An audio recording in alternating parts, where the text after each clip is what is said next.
하루의 말씀 사순절 묵상 내게 주신 말씀, 오늘은 마태복음 22장 32절 말씀 가지고 함께 나눕니다. 성경 봉독합니다. 하나님께서는 나는 아브라함의 하나님이요 이삭의 하나님이요 야곱의 하나님이다 하고 말씀하셨다.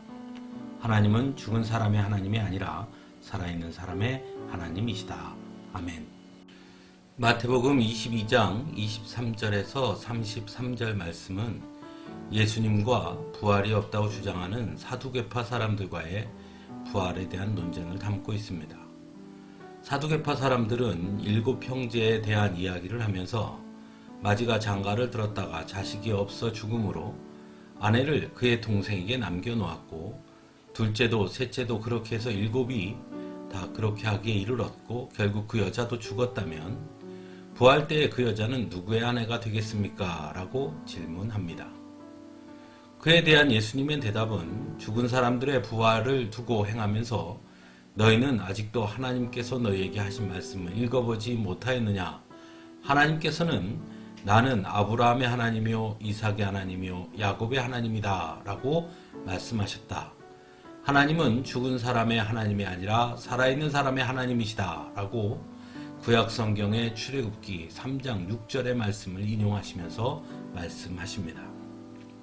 이 말씀은 호렙산 떨기나무 가운데서 모세에게 하나님이 누구인지를 밝히는 장면에서 등장하는 말씀입니다. 그래서 더욱 의아하게 보입니다. 왜 예수님은 부활에 대한 질문에 구약 성경에서 하나님께서 모세를 부르셨을 때 하신 말씀을 하신 것일까요? 전혀 관계가 없는 것처럼 보이는데 말입니다. 그러므로 나는 아브라함의 하나님이요 이삭의 하나님이요 야곱의 하나님이다 라고 하신 그 말씀의 의미를 조금 더 깊이 들여다보는 것이 필요합니다. 먼저 아브라함, 이삭, 야곱은 모두 모세보다 이전 시대의 사람들이었습니다. 또한 우리가 잘 아는 대로 아브라함의 아들이 이삭이고 이삭의 아들이 야곱입니다. 그런데 하나님은 그들을 모두 동일선에 놓고 말씀하십니다. 또한 그들은 이미 죽은 사람들이죠.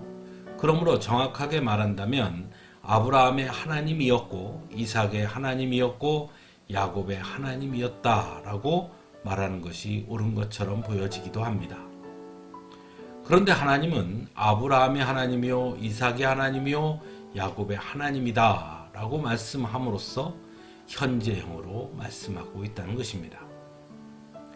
예수님의 말씀은 결국 세상적으로 볼 때 아브라함, 이삭, 야곱은 모두 죽은 사람이지만 하나님 앞에서 죽은 자는 없다고 말씀하고 있는 것입니다. 죽음이란 인간의 용어이지 하나님의 용어가 아니기 때문입니다. 마지막 때의 모든 이들은 다시 살아나서 결국 영원한 심판대에 서게 되는 것이죠. 즉 사두개인들은 철저히 인간적인 한계 속에서 부활을 이해하려고 했다는 것입니다. 그에 대해 예수님은 부활은 인간적인 한계 속에서 이해하는 것이 아니라 철저히 하나님의 눈으로 볼 수 있어야 하며 하나님의 신비임을 말씀하고 있는 것입니다. 그래서 예수님은 너희는 성경도 모르고 하나님의 능력도 모르기 때문에 잘못 생각하고 있다라고도 말씀하십니다. 때로 우리는 하나님의 신비를 우리의 생각과 시선과 판단으로 설명하고자 하는 우를 범할 때가 있습니다.